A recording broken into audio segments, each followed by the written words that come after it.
Good afternoon, everyone. This is Mark Schneiderman, SIIA's Senior Director of Education Policy.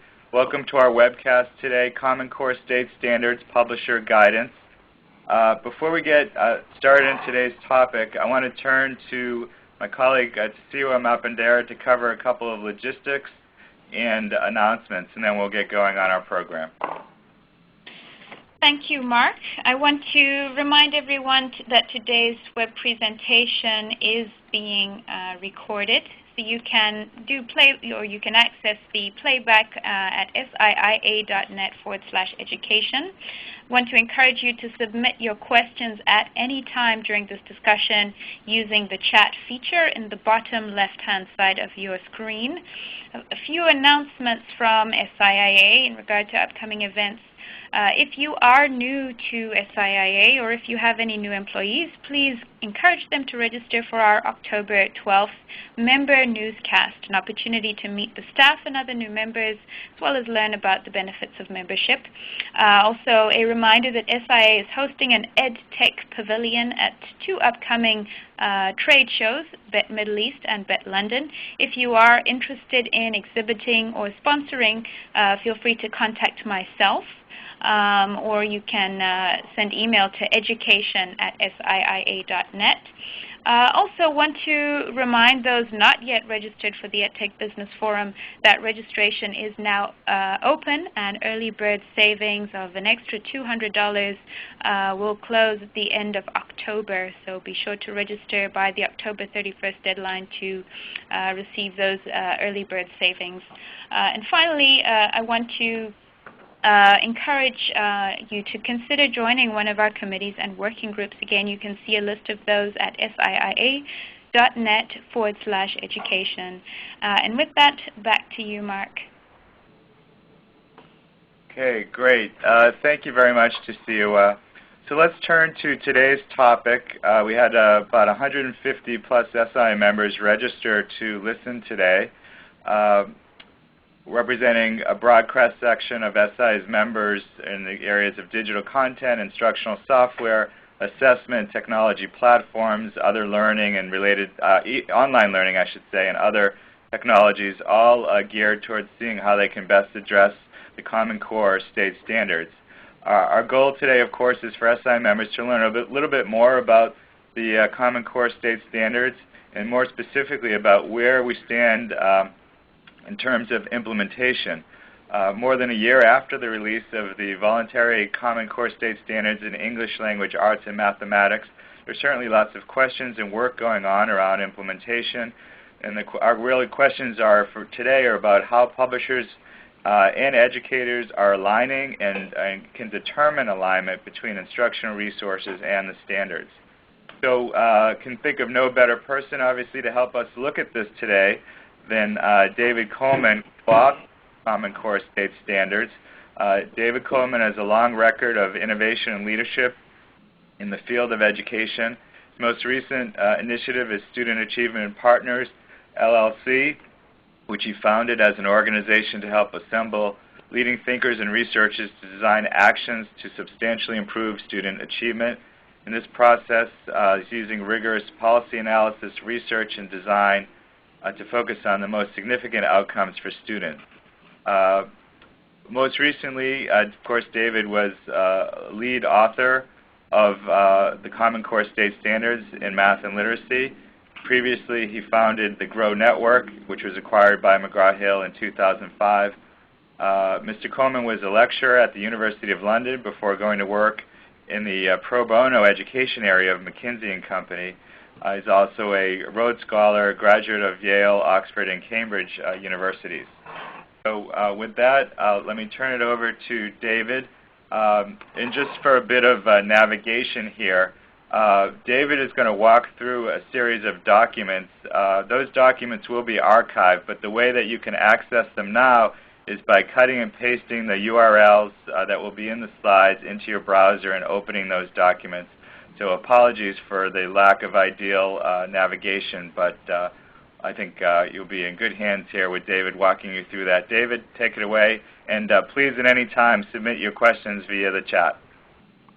Thanks so much, Mark, and let me thank the SIA team for putting this together. And I've worked in this field for a good part of my life, and I recognize many of the names on the list, and I want to thank you all for your attention and your time, this brief amount of time, where I'll do my best to give you a guided tour of the standards themselves and what they may imply for your work and what you build so it can most help students and be most productive in this next generation of work that's going on.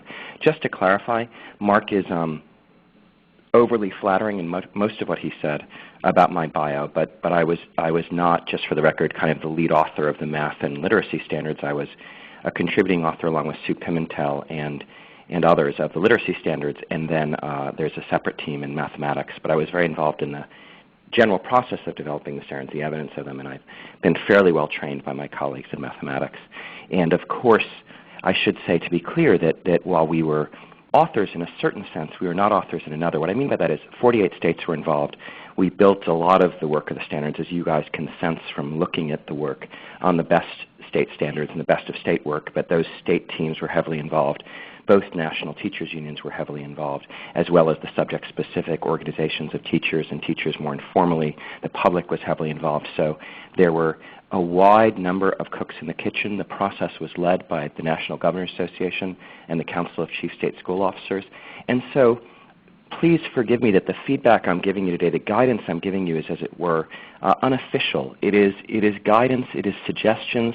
I've worked together with fellow authors to come up with what we think best represents the core of what the standards are about. It's not our attempt to kind of dictate instructional practice or curriculum. We think there are lots of different avenues. We're hoping that this will be a door to extraordinary innovation, and there'll be lots of different ways of creating breakthroughs in student achievement. The standards define the kind of what students need to achieve, but do not define the how.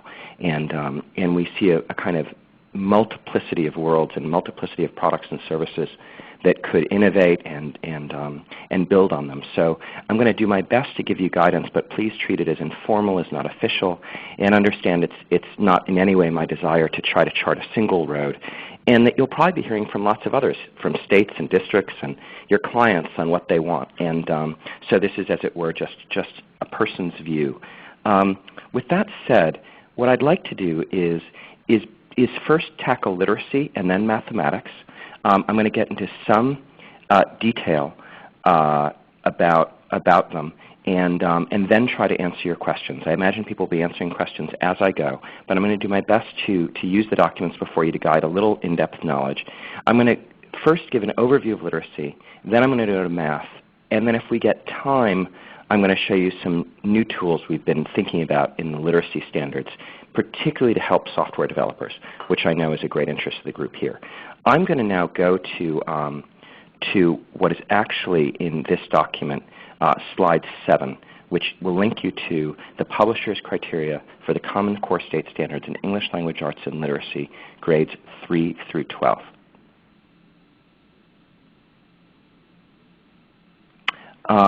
Are people finding a great deal of static, and is there anything we should do about that, Mark? Someone's writing about that. Okay, I don't hear any, but... okay, very good. Someone had complained of it. I just wanted to kind of check in as to whether the other people were okay. It could just be my poor thinking which is causing it. In any event, if you now are at the page that I pulled onto the screen, it should be titled The Publisher's Criteria for the Common Core Standards in English Language Arts and Literacy, grades 3 through 12. And I see that some people are having trouble cutting and pasting, but if they go to this, if they can copy this language into their browser, they will be able to get to the document I'm talking about. If you can't, don't worry about it. I'm about to walk through it, and I'll try to go a little slower, as some of you are implying that I should, and walk through it in a systematic way and just give you an overview today. And later you'll be able to consult the detailed arguments, the detailed kind of content of it in more depth.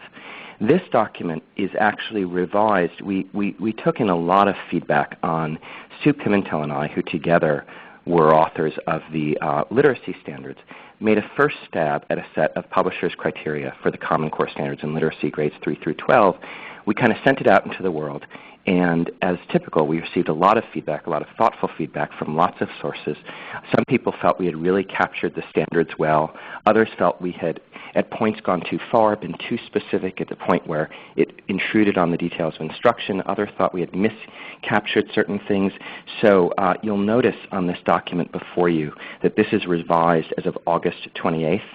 Let me see, 8/28, yeah, that's right, August 28th, excuse me, August 25th.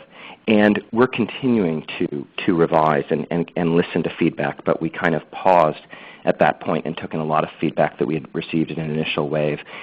Several organizations are helping us in listening to feedback and ensuring that the criteria represent the best thinking of the field. Those groups include the Council of Chief State School Officers, Achieve, the Council of Great City Schools, and the National Association of the State Boards of Education. So they've been helping listen to voices throughout the country to help us refine these criteria so that they hit the right balance of being truly useful and not overly prescriptive. So as you've noticed, Mark has just posted the link in the chat window. So if you're having trouble pulling it off the screen, you can go to the chat window and cut out the link that he's put there and use it. So in the criteria for literacy, what we did not try to do was give a comprehensive picture of the standards. What we instead tried to do was focus on the major shifts for instruction that would most inform where curricula, both the teachers develop themselves, where publishers develop, and of course perhaps software tools, and software being a mingling of technology and content, would operate. So what are the most important things for you to keep an eye on as you either build new tools or refine them? And it's broken into 4 core parts that I will go through. Text selection, that is the kinds of things students read. The questions and tasks that surround those texts. The academic vocabulary, which is a special focus of the core standards. And section 4, which is about writing and writing to sources and research. So these are not a comprehensive picture of the core adopted standards in literacy. What they are is a carefully cultivated collection of what is most significant in the shifts from typical literacy instruction and what are areas of real focus. One thing we found, frankly, is that a lot of curricular materials are kind of so diffuse that it's hard to make any real progress in any given area.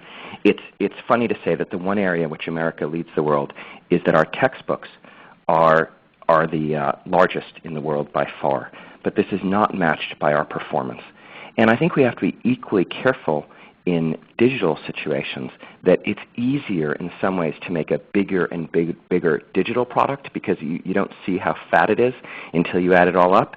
So I would urge a principle of elegance and focus as you come to grips with the core standards, because a core design principle in developing the core was an attempt to focus on what really mattered most for student performance. That will be especially important in mathematics, but it's equally important in literacy. And so I know people are having trouble getting the original document, so I'm just going to give you a bit of a walkthrough, and then we'll follow up with getting this document out to people. The first principles concern text selection. And as you know, a key part of the reading standards and what's new about the core standards in literacy is they focus very explicitly on the complexity of the text that students are required to encounter at each grade. This is because the evidence was overwhelming as we reviewed it that the most important predictor of someone's college and career-ready reading was the ability for them to read a sufficiently complex text, comprehend that text, and apply the information and understandings they gained from it. So the standards, as it were, for the first time, create a staircase of text complexity from kindergarten to 12th grade, where the level of text that students are reading at each grade prepares them for the challenges they're going to face in the next grades. And so the first criteria for any published materials or curricular materials that align with the standards is that the texts that are chosen align with the complexity requirements outlined by the standards. And the second important idea is that all students, including those who are behind, have extensive opportunities to encounter and comprehend grade-level complex text. So we recommend in the criteria that all students get access to a range of independent reading materials at their own level, and students read widely to build knowledge, and that students who are behind gain additional intervention and support that allows them to practice with earlier grade-level text as well as additional practice with grade-level text. But what the instructional practice what the standards do require that is new is that all students spend a lot more time getting the practice they need with grade-level text as well, so that they have a chance at meeting those grade-level standards and they understand exactly the challenges in front of them. So the first criteria around text complexity is that the texts are sufficiently complex and that all students are given an adequate opportunities to practice reading such complex text. The third suggestion is that shorter, challenging texts that elicit close reading and rereading are provided regularly at each grade. Since the texts that students are going to read to meet the standards are going to be more demanding and difficult, it's really important to find excellent short texts that can be reread, that can be read over and over, that are high quality, either excerpts or complete short texts that students can practice taking in and examining closely to gradually comprehend them. And that includes how you think about time as well as the length of the text. So typically instruction is not spent nearly as much time as more complex text will demand in lingering over shorter texts so that students really master them. At the same time, our next criteria is that novels, plays, and other extended readings are also provided with opportunities for close reading as well as research. So it's not only these shorter texts. We're just saying those are particularly powerful for training students in the demands of more complex texts because they give students and teachers the ability to reread and examine closely. But you also want to include in any rich curriculum longer things like full novels and plays where you might choose specific areas to focus on more carefully. And finally, as I said earlier, but to emphasize once more, that additional materials, close and careful reading is not all of reading. A great thing for students and something else students must do is read widely and independently to build knowledge, to read about subjects they like and are interested in, to cultivate their love of reading.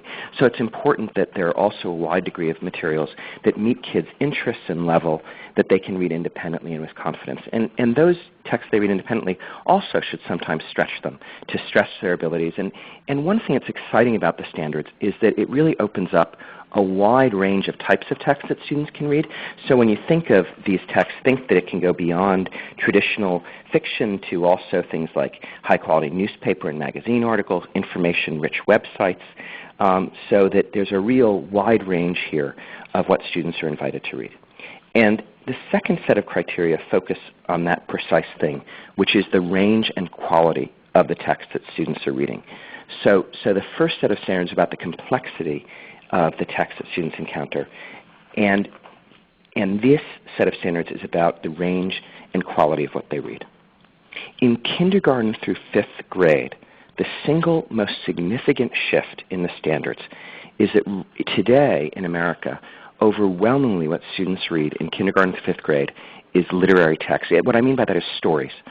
And that's true of almost throughout the country. And we have data that students spend only 7% of their time in kindergarten, 5th grade reading informational text. The problem is particularly for students from certain backgrounds, but really for all students, it's essential for your later reading performance, for doing well in later grades and reading more complex texts, that you build a general knowledge during those earlier years and have substantial practice reading informational text just as well. By informational text here, I mean text in history and science and the arts, text explicitly about the world. And it's important that the knowledge you gain in those early years is coherent within grades and across grades, so that students are reading a succession of texts in areas like history and science, in the arts, that are informing them about the world, that are providing them a powerful general knowledge which is closely correlated with the richness and range of their vocabulary.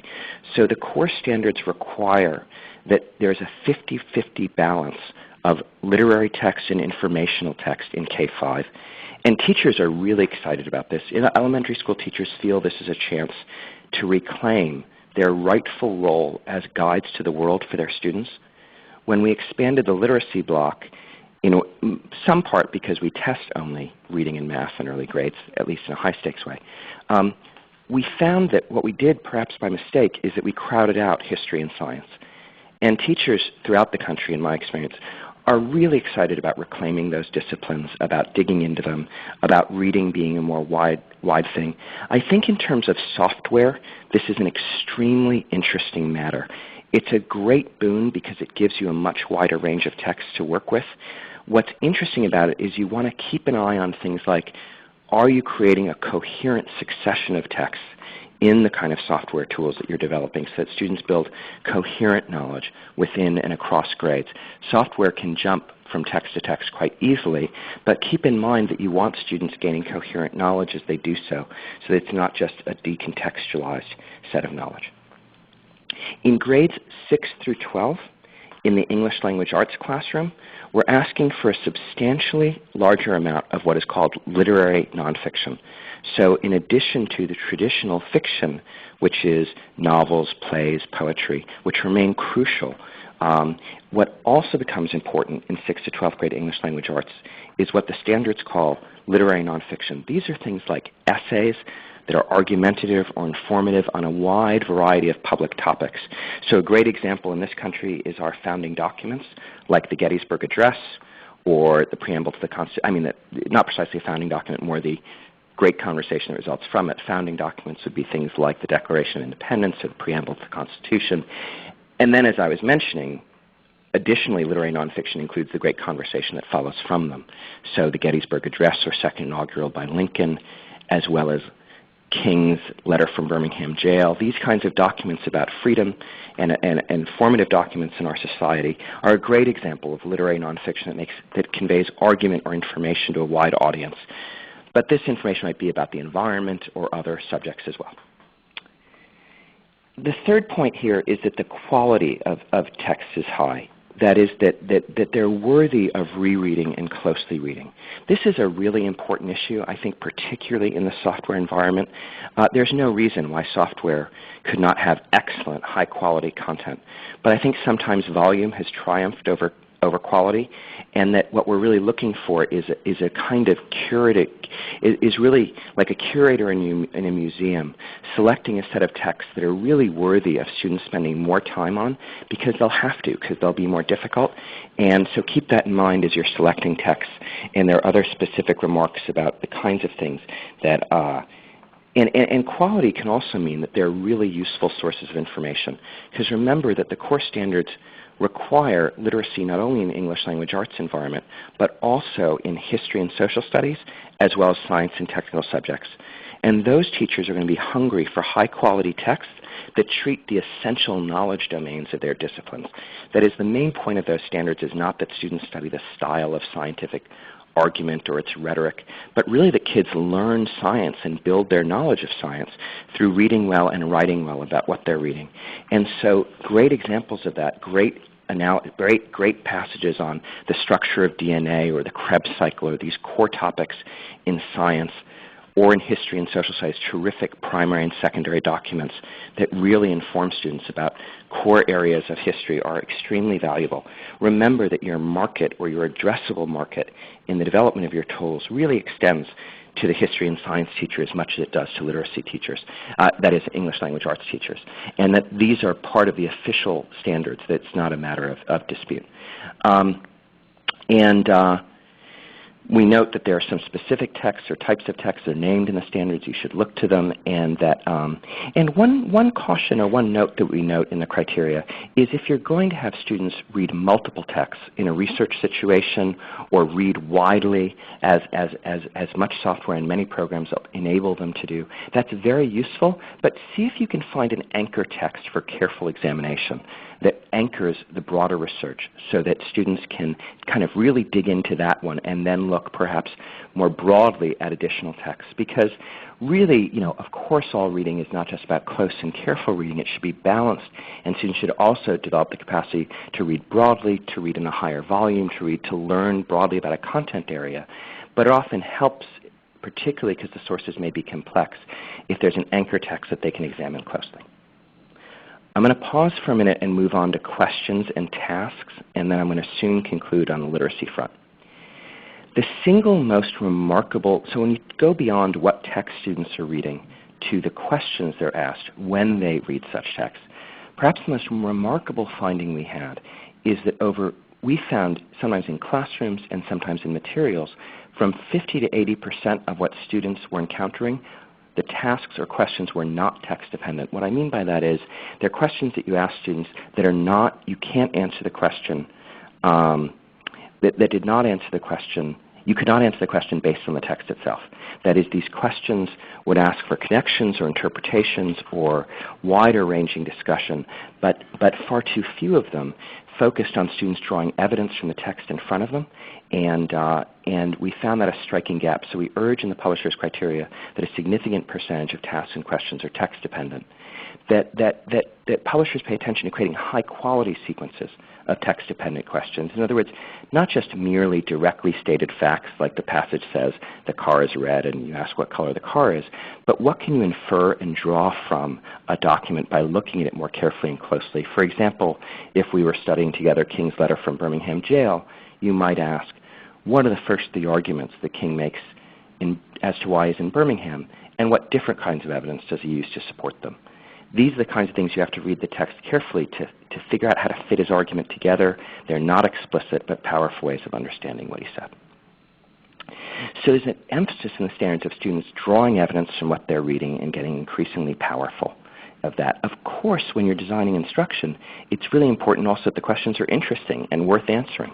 And I find that in reviewing and looking at instructional materials, we find that perhaps far too little labor and love has gone into question design, and we would urge you to create fewer things with truly wonderful texts and truly wonderful questions. Questions worth answering that unfold in interesting sequences and kind of pull students into deeper encounters of the text at hand. Then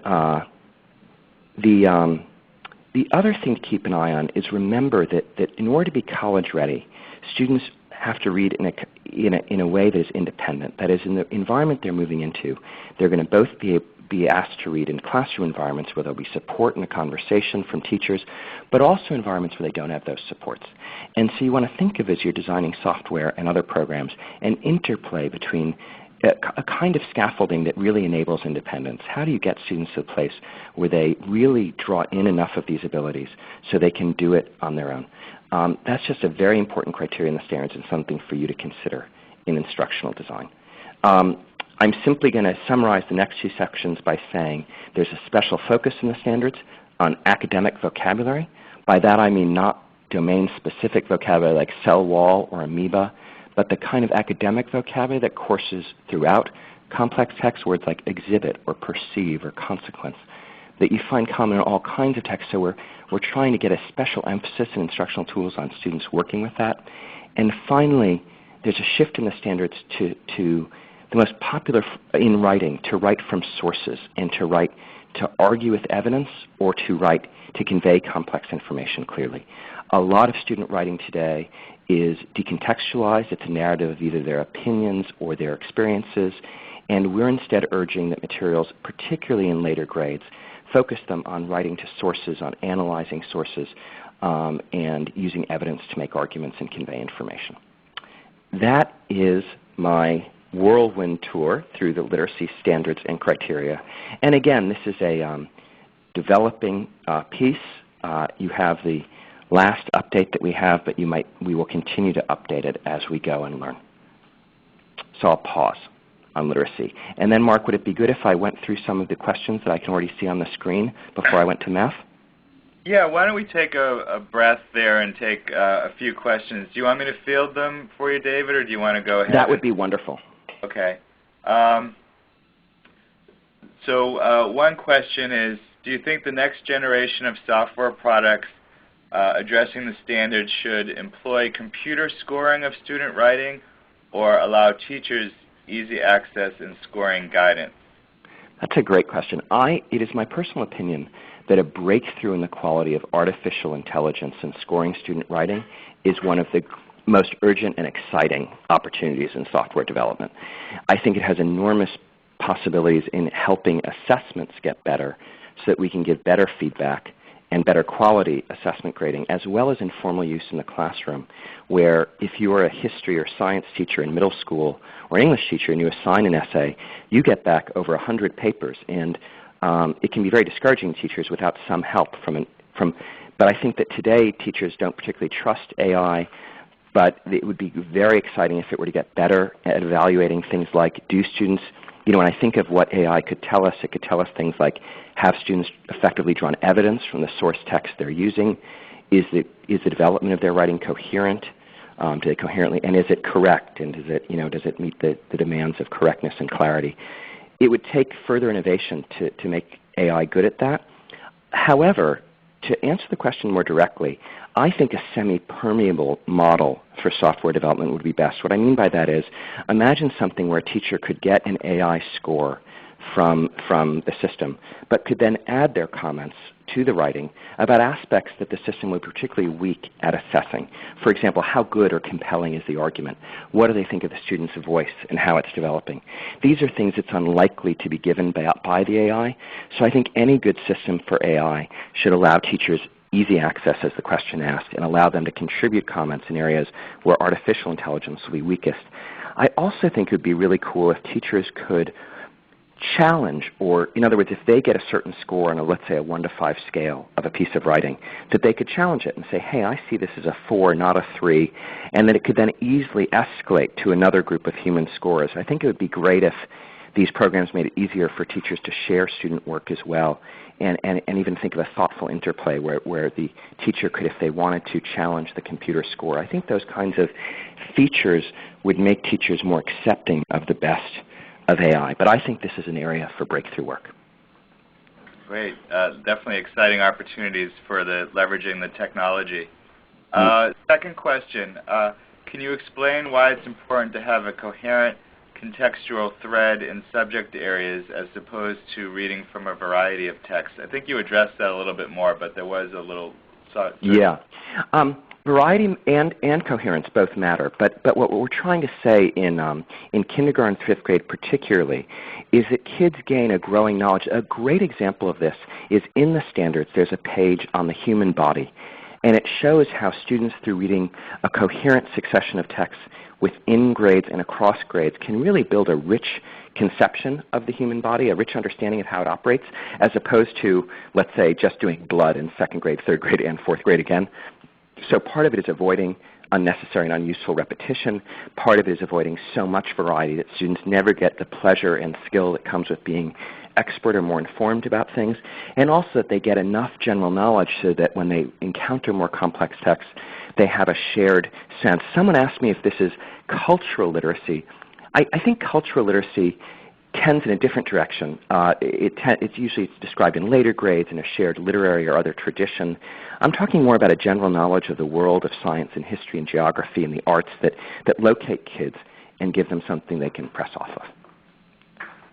Why don't we leave that in terms of, move on from the specific questions. I know that I do want to save some time for some general broader process questions towards the end as well. But why don't you move into the next area, and then we'll try to save time for those the broader issues later. Okay, great. I will then say a few words about mathematics, which fortunately I can likely be briefer because my knowledge is less and also the work here is briefer. The draft criteria presented here for resources aligned to Common Core state standards in math, developed by my colleague Jason Zimba, who is one of the lead writers on the math standards, is at an extremely informal stage. It's not even in the 2nd revision. I wouldn't even put it in the first draft category. We just put together a few quick points for the purposes of this call and for the purposes of the informal conversation, but we will be working on, over the next few months, and more careful together with the other authors, with Bill McCallum and Phil Darrow, a kind of attempt at some similar criteria. But let me just tell you a few things to keep in mind as you're looking at math. One is, remember that particularly in kindergarten through 8th grade, the core breakthroughs in the math standards, what's special about them, is their combination of focusing on the math that matters most and the coherent development of that mathematics. So you really want to make sure that rather than a kind of scattershot, survey-oriented approach to math in those grades, which has been what's been necessary, the mile-wide, inch-deep U.S. curriculum, what we're really trying to get at is an area where we can focus on the core mathematical topics that matter most in early grades especially, that most predict later math performance. So to give you a sketch, in K2 there's a deep focus on addition and subtraction of whole numbers, as well as the quantities they measure, so the connected concepts in measurement. And in 3rd through 5th grade, multiplication and division enter the picture, as well as their closely connected idea of fractions and manipulations of fractions, which it turns out predict with incredible facility your later ability in algebra. So a real command of fractions as well as understanding of them is crucially important. And in 6th to 8th grade, you'll see the road to working with linear equations in algebra in 8th grade being built, and proportional reasoning, etc. And so I urge you to pay close attention to the focus and print of the math standards, as well as the coherence. And by coherence, I mean the standards are very careful that the way you learn things earlier continues to build in later grades. You don't have to throw out what you figured out the year before as you grow throughout the knowledge. And so focus and coherence, I would say, are the mighty principles. And you might say the third key principle is depth, that at the same time that we're focusing on fewer things, the standards demand a greater depth in your capacities with them. By depth, I mean specifically 3 things. Your fluency in the core operations, so meaning that students can do things, the crucial things, speedily and accurately. And that has an impact on software development because it means that notions like time are going to be important in assessing and guiding kids' learning in those areas. It means that they can understand what they're doing and apply it to unusual problems that they don't expect. And it also means application, that they can apply it to a range of situations and word problems and types, and that they can do so without explicit prompting to do so. So a problem might be a subtraction problem, but it won't tell them to use subtraction. But it's an understanding and an ability to apply subtraction, to know when to use it, when not to. So I urge you to think about this notion of a greater depth and a range of performance around a focused set of standards. And so then I know you're not looking directly at the list that I'm looking to, because a lot of you are having trouble calling it up. But what Jason outlined here is within the context of those focused and more coherent standards. He'd ask people to keep an eye on things like effectiveness. That is, that they are indeed effective at providing students the mathematical skills involved. No surprise there. That they are of a high quality in the sense that they're both mathematically correct, and also, he dares to say, somewhat beautiful, that they reveal the shape of the math that's unfolding. Keep in mind that they should develop what are called in the standards the mathematical practices. So you'll notice in the mathematics document there are not only the content standards for each year, but a set of mathematical practices that run through those in each grade. That is, that when students learn the content for each grade, they're meant to also learn simultaneously a set of practices that enable them to be stronger mathematicians in the future. And so keep those in mind as you're designing items and materials. Typically, the best work will not separate mathematical practice from content, but give kids opportunities to learn the math practices as they're doing specific content. Finally, Jason says in his 4th point that there should be a balance of approach. And what we mean by this is often in U.S. curricular, it tends towards extremes, and kind of you either have people who are really into activities and tasks and others who are really into procedural skill and fluency. The core standards really demand both, that the activities that students do exhibit balance. Some activities call for procedural skill and fluency alone. Others call for conceptual understanding. Still others should require skill and understanding in equal measure. Some should be brief practice exercises. Others should require longer chains of reasoning. Some should be abstract, others contextual. There should be time for, there should be balance in how time is spent. Some might be for group discussion, other for thoughtful, solitary practice and reflection. And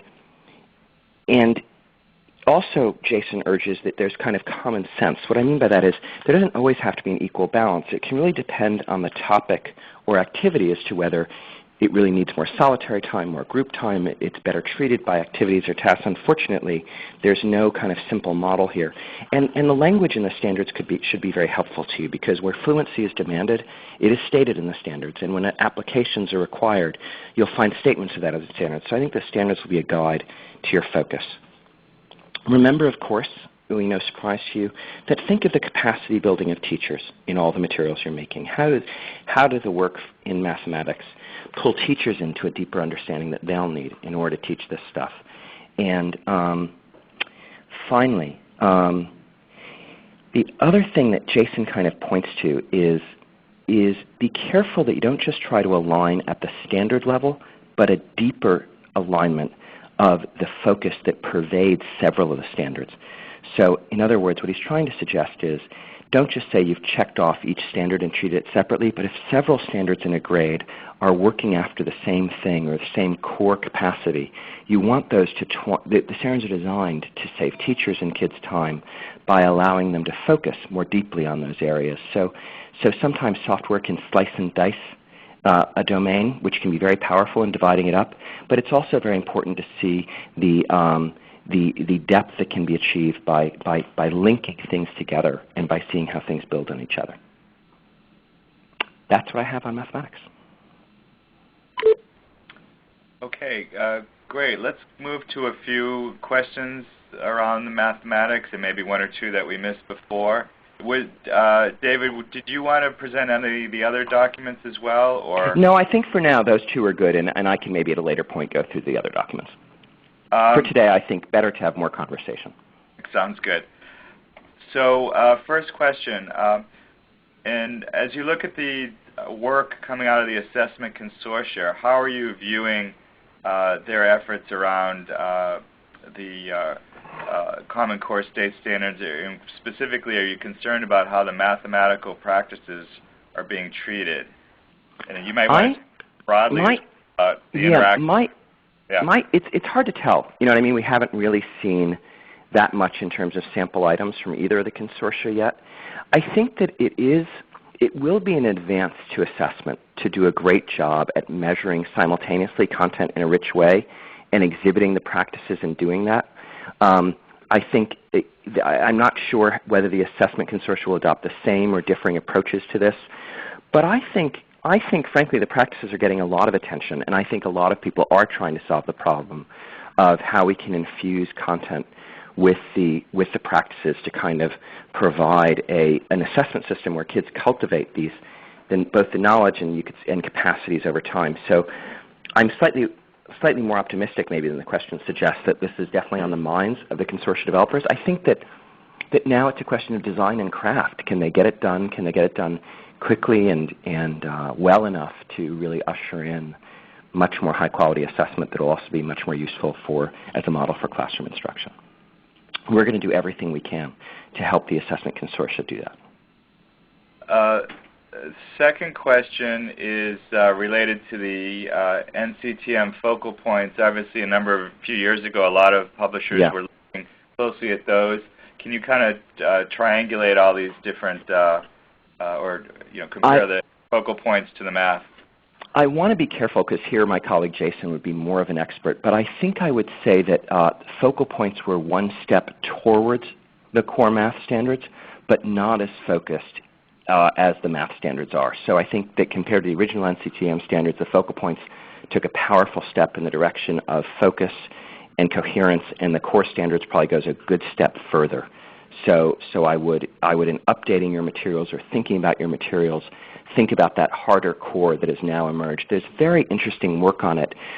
Bill Schmidt is some of the wonderful data behind this comparing international countries, and I just read a terrific piece by AIR in April 2009 on how high-performing states, it was actually Massachusetts, compares to Hong Kong in grade 3 mathematics. That'll give you a sense of what we see in high-performing countries, which is really both a greater degree of focus, but also a higher level of demand at a really granular level. So in China, in a textbook, for example, it'll train kids on addition problems like 8 plus 7 or 13 minus 7, for example, whereas an American textbook will have questions like 4 plus 3. What we're really looking for is a kind of increase in rigor and computational depth around the core things, but giving students and teachers time to do that by being much more brave in leaving out stuff and focusing on fewer things. Let me turn to some broader issues. So these are, one of these documents is titled Publisher's Guidance, one is titled Resource Criteria, or Publisher Criteria, one is titled Resource Criteria, and of course you also have the question of criteria that educators are using, which is perhaps the most important. Can you exactly sense of how you see state and especially local, obviously, curriculum decision makers, what tools and resources and decision factors they're using to determine which instructional resources meet the Common Core standards, and how you see these tools that have sort of publisher or resource name on them, how they might, are they intended for, they're similar resources designed for use directly by educators in determining resources? Yeah, these tools that we've designed are meant to be usable in the hands of a teacher, who's designing curriculum or reviewing it, or a district or school or a state. So they're meant to be trying to help at each level. But I say they're recommended, just as I kind of started with, Mark, they're recommended tools that individual teachers, individual schools, individual districts, individual states may or may not integrate into their decision making. So unfortunately, the best we can do is try to point to where we think the emphasis of the standards lies. And I think that what's interesting about the environment we're in is that, as you know, there's a kind of weird middle period where the new exams are not yet in place. So states and districts are implementing the core with more or less speed, and with more of a less transition to a new set of tools. And it's an awkward time also because of as I know everyone's feeling, because the economics, there are some states that are somewhat flush, I guess, with Race to the Top funds or other funds. But basically, it's rough economic times out there, which makes it even harder. And what we've been saying to states and districts is that focusing on the core standards is a way to improve performance on your current exams as well as the future Common Core aligned tests. Let me explain why we believe that's so. In literacy, I noted for you that we found that classroom instruction often spends much less time than we might expect focusing on gathering evidence from a text and what we call text-dependent questioning.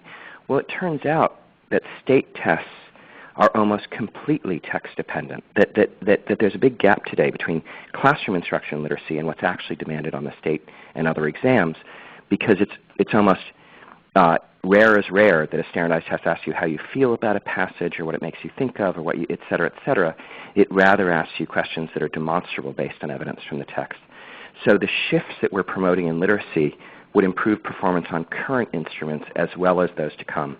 And in mathematics, it's a very interesting situation because we're saying focus on doing fewer topics extremely well, but not any topics, but the topics that matter most to future math learning. And it turns out that Hong Kong, which is a key model for the standards because they're the highest performing country on TIMSS, for example, in Hong Kong, they cover in their curriculum only 50% of the topics on the TIMSS test, the International Math Test, and the U.S. covers all of them. But of course, it's Hong Kong who performs much better.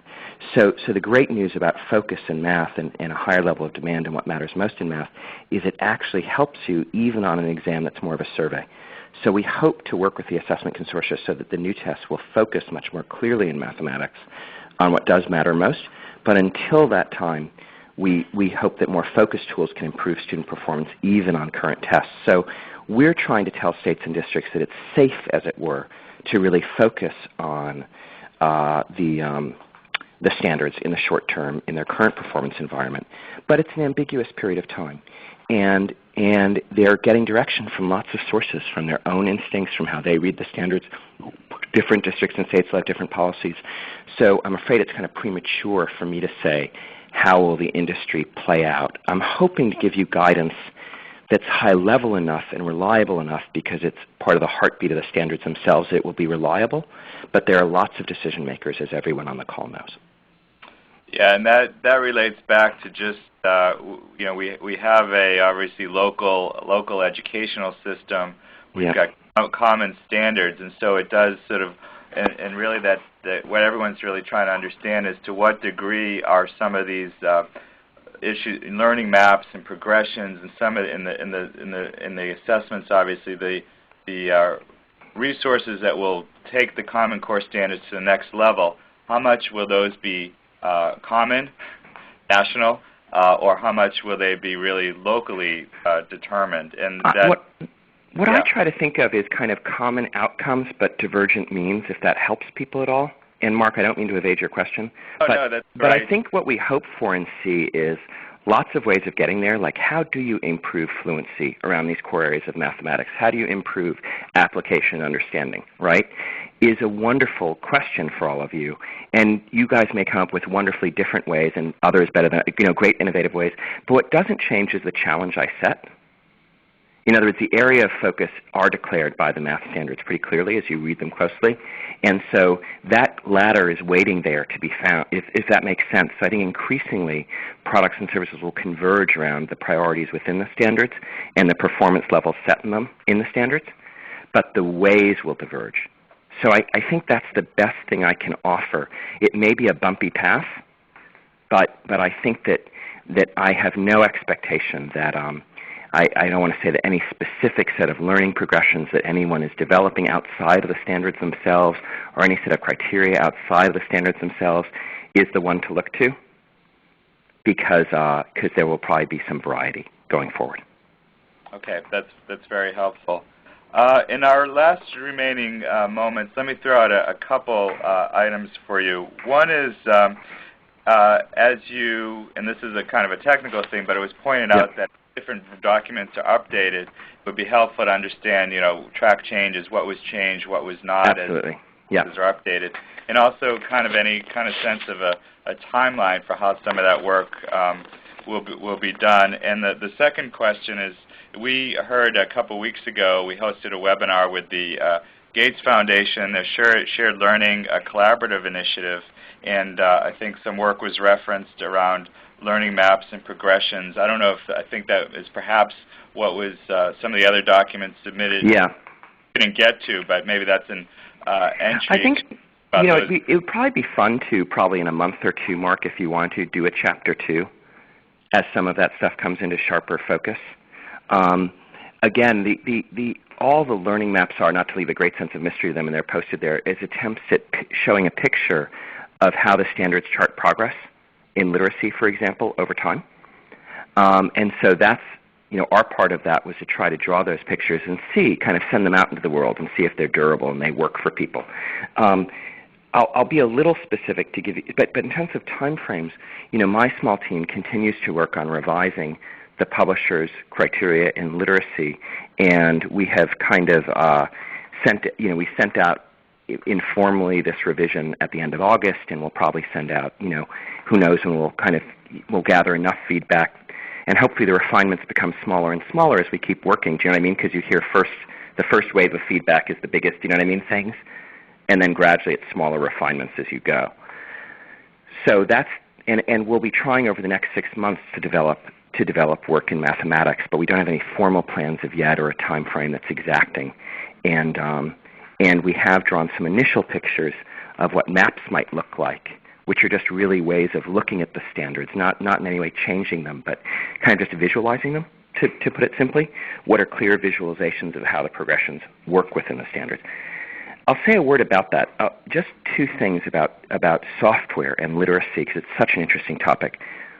As of yet, we haven't seen technology. I think one great challenge for us in this sector is the data that outside of early reading, we don't yet have, that I know of, though people on the phone may know of, exciting data, of real breakthrough growth in let's say, reading comprehension or later reading through reading software. And one thing I'd ask people to think about is, what are software environments, such as through better scoring of student work or better engaging students in reading and sustaining their attention on difficult things and getting them to read it more deeply, rather than software that distracts or pulls them away from it. In some software I've seen, for example, students can quickly jump into multimedia or other versions of things, which is really cool as long as they have command of the text before them and it's not an escape from the text before them. Or, it can be really cool that you can click on a word in hypertext, and get a definition. But we don't want that to replace the work students need to do struggling to understand words from context. So I think there's room for breakthroughs in software and aiding later reading if they focus on the kind of sustained concentration and cultivating it that kind of more difficult reading suggests. I just wanted to throw out that problem before we end it as one for people to think about. And in the maps, what we're trying to do is show how in our reading standards, the kind of engine of greater reading proficiency is not kind of mastering one skill at a time, but rather being able to use a wide set of skills over more and more complex text. Really at the core of the literacy standards is increasing command of evidence within text, increasing understanding of them at a higher and higher range of text complexity. Rather than a skill by skill, it's not that kids at 8th grade suddenly get main idea or get really good at main idea. It's rather they can see central ideas more deeply and thoroughly in more and more complex texts. So that's the bottom line, in a way, of where that map thinking is, but all it's really trying to do is reflect what's within the standards. Okay, great. We are at the top of the hour, and I want to be mindful of everyone's time. David, I want to thank you very much for taking time to join us today and to sharing these resources, and of course overall for all the incredible work you've put in leading this effort for the country. I can't even imagine how exciting that's been to be right in the middle of that. And we will definitely take you up on your offer to gather back again at some point in the relatively near future to look more at the math and in the learning maps and some things that as they further develop and some things that we didn't quite get to today. That sounds great. Any last? And maybe you could continue to collect questions so that as people are doing their work, more questions might emerge, and we could maybe have a session in which we group some of those questions as they consider and review these things. That's a terrific idea. We will definitely do that. Again, we're now passing it off to you, Mark. The team represented here over the phone are now the geniuses that were the next breakthroughs. We just have created a shared platform. You guys now have to innovate and show make students do better. Okay. That is a. So the next stage is for you to all shine. Terrific last word. I think we're up for the challenge as an industry, so much appreciated. With that, why don't we close this down? We will send everyone an email that has all the links. I apologize for any of the technical challenges in accessing the resources, but we'll make sure everyone gets that. We'll also send out a survey just to give you a chance to give us feedback on how well this met your needs. And please feel free to follow up, as David suggested, with other questions now or in the future with us, and we'll group those together and try to get those answered as best that we can.